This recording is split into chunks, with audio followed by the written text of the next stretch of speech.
If you've experimented and or have become addicted to crystal meth, which I was for a few years, sex and meth make you feel good. See, now we have a symbiotic relationship that has developed here.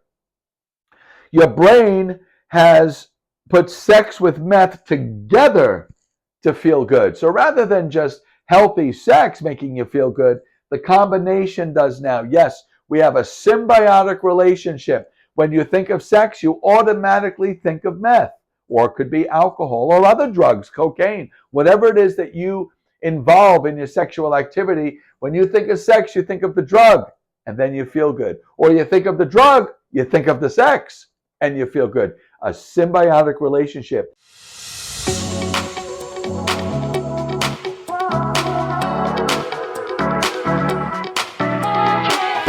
Hey guys, I'm behavioral health and sex addiction recovery coach Rob Lopicola, and I'm thrilled that you're here. This channel, this YouTube channel, is for sex addiction recovery and transformation. I'm helping sex addicted men go from a life that is sex addicted to a life of healthy sexual expression. That's ultimately what I'm looking for men who are sex addicted. It's not a life of no sex. It's a life of learning healthy sexual expression, free from guilt, shame, isolation, regret, and all those negative self-loathing feelings that if you're sex addicted, you're so accustomed to. I was actively involved in my sex addiction for decades. I'm now 54 years old. My addiction to sex started at about 15, 16 years old, flourished through my 30s and early 40s, as well as meth addiction. I became meth addicted at 39 years old. Imagine that. I didn't do drugs most of my life, but here I am in my late 30s, and I started using crystal meth, and now I was in the Chemsex scene for a couple of years. I was also addicted to alcohol. I loved getting drunk and blacking out and acting out in sexual ways that, well, all my inhibitions were gone once I was drinking. And this whole life that I lived for decades was just wrapped in alcoholism and meth and sex. Total chaos. Had a great life and lost everything and fell into the dark trenches of addiction and ultimately went to prison. My story is one that is sad but true of how addiction, especially to sex and crystal meth and alcoholism, can lead to total destruction and take away all of your morals, all of your values, and you live at a whole new plane of life, one that is completely insane. And that's how I lived for a while. And here I am 12 years, sober from alcohol and no longer addicted to crystal meth and bottom line or addictive sexual behaviors. And I'm very grateful to live a life today free, healthy sexual expression. I no longer walk around with guilt and shame and self-loathing and isolation and secrets. I don't live that way anymore. I'm an open book today. And how refreshing is that? And I want my story, the horrors of my story, the road that meth and sex and alcohol addiction took me, I want my sex addiction story from my teen years into midlife when I lost everything to now in my 50s where I have rebuilt a life that I'm proud of. I want that to give you hope that you too can break free from your sex addiction. And if you have other addictions in there as well, like crystal meth or alcoholism, yes, you can break free from all of it. You just need the right strategies. You just need the right techniques and skills. It's not for you if you want it. It's not for you if you need it. It's for you if you're willing to do what it takes to get it, and you have the right coaching and the right strategies to get you there. But there is one ingredient, one that you need before you're able to transform your life. One, only one. You need to be done. You need to truly, truly be done with your addictions. The relationship you have with your addictions need to be done.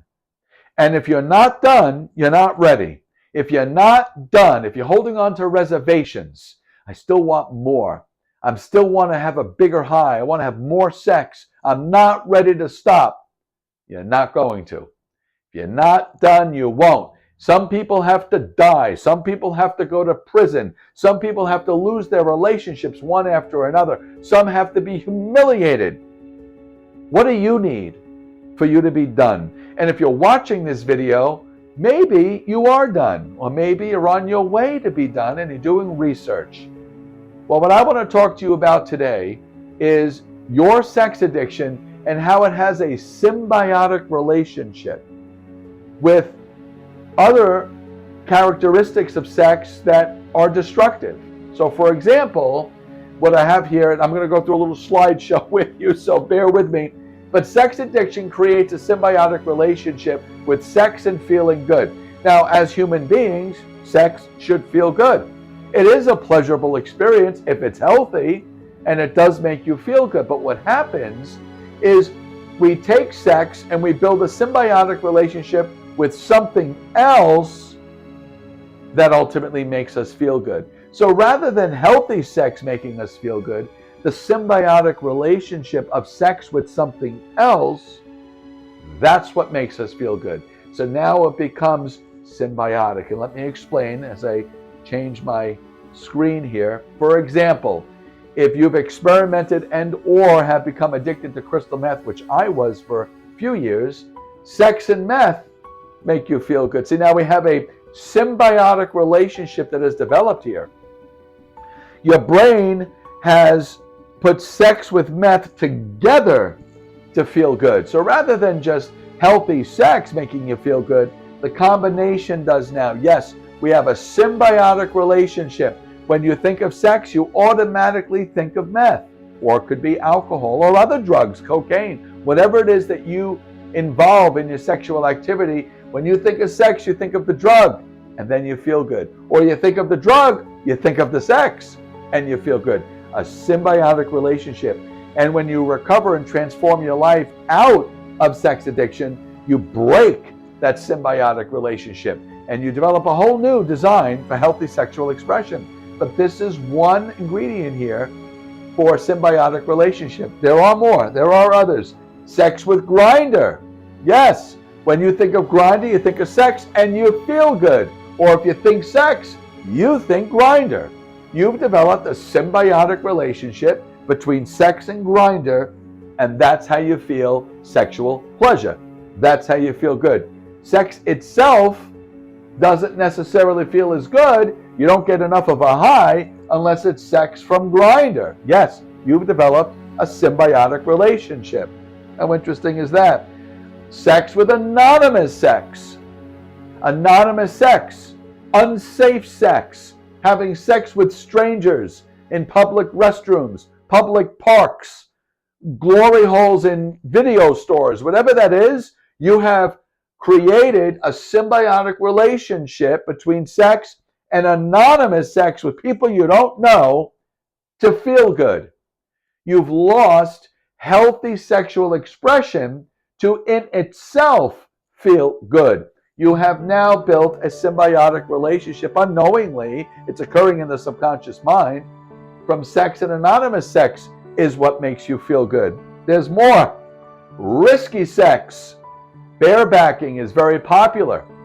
And that in itself can be such a turn on for you to have risky sexual, public sex, outdoors in parks with men you don't know.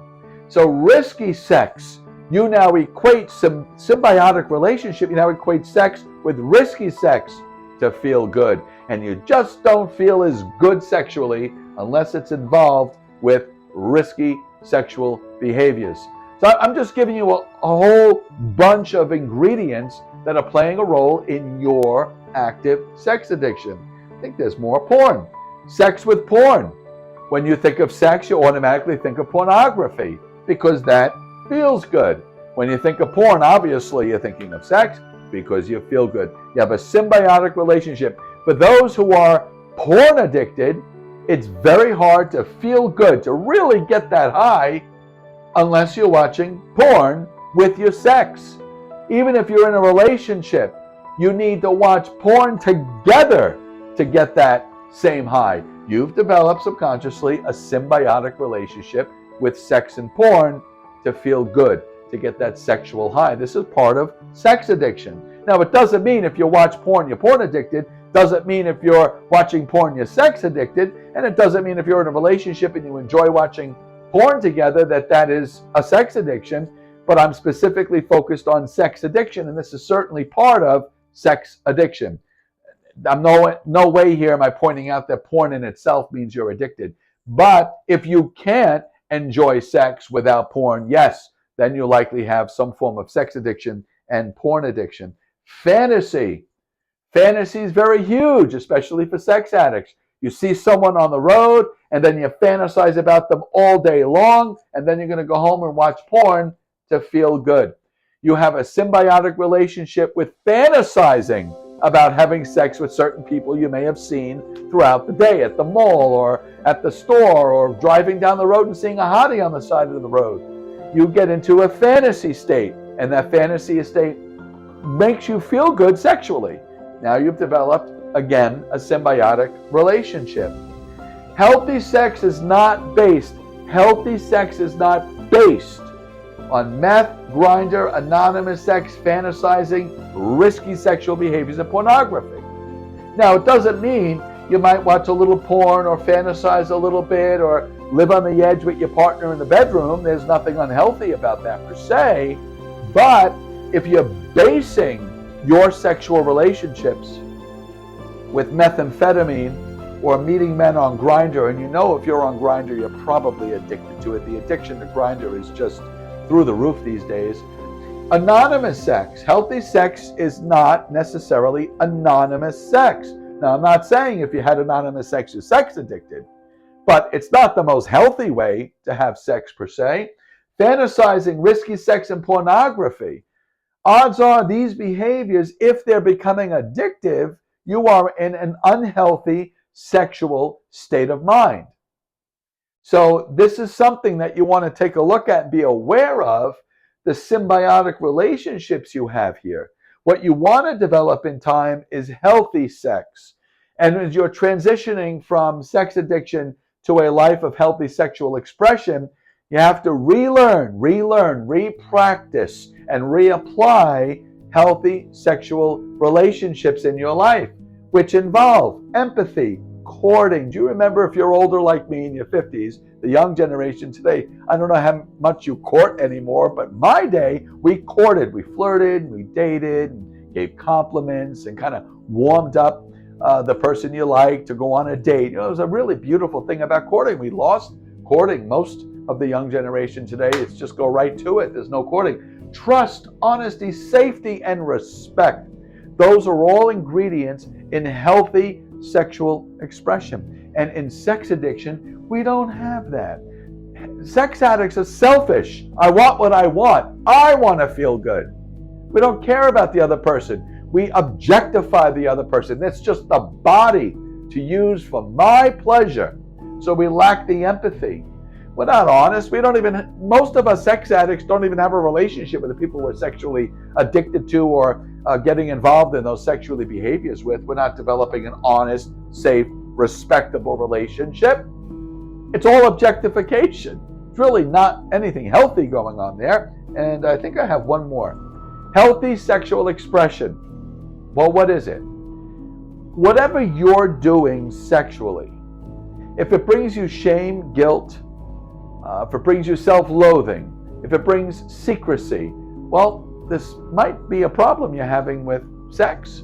Maybe you're a sex addict, or maybe you're borderline sex addicted, but healthy sex, healthy sexual expression is free from guilt, free from shame, and free from isolation and the secrets.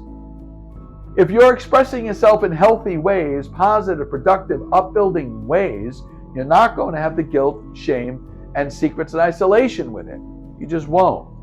You'll feel good about your sexual experience. You'll feel positive about the share physically with another human being. And if you're having those experiences, you're good. But if you're having guilt, shame, secrets, and isolation, and self-loathing and self-deprecation in your sexual activity, well, you have to take a look at what's going on. You might be sex addicted.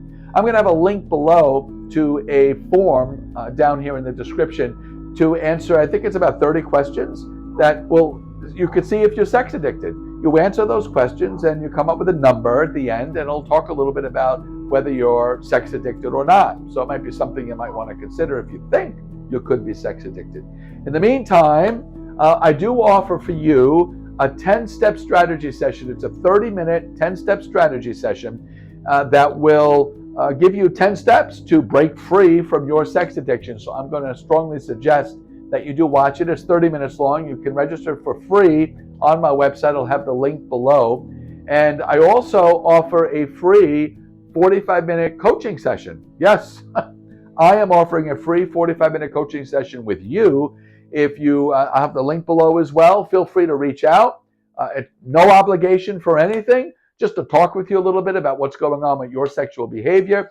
And perhaps we could talk about some strategies and techniques you can use right away to start breaking free from your active sex addiction. Why do I do that? Why am I giving away all this free stuff? Because I understand the pain and agony. I understand the loneliness. I understand the hopelessness. I understand trying so many different ways to break free from sex addiction and just not being able to. I know what it feels like to make promises and fail over and over again. And I know what it feels like to be hopeless and lost and just hating yourself. And there is a way out. So I'm giving you these free opportunities because I want to give to you what I received, freedom from sex addiction. If I can do it, believe me, you can do it too. So please take advantage of my free resources. There's no obligation for you. I do offer coaching if that's what you want, but there's no obligation in what I'm offering you here today. Thanks for joining me this Tuesday. I hope you got something out of this, and I hope you have a wonderful, wonderful weekend. Subscribe to my channel if you haven't yet. I post a new video every Tuesday. You take care and be well. We'll see you around.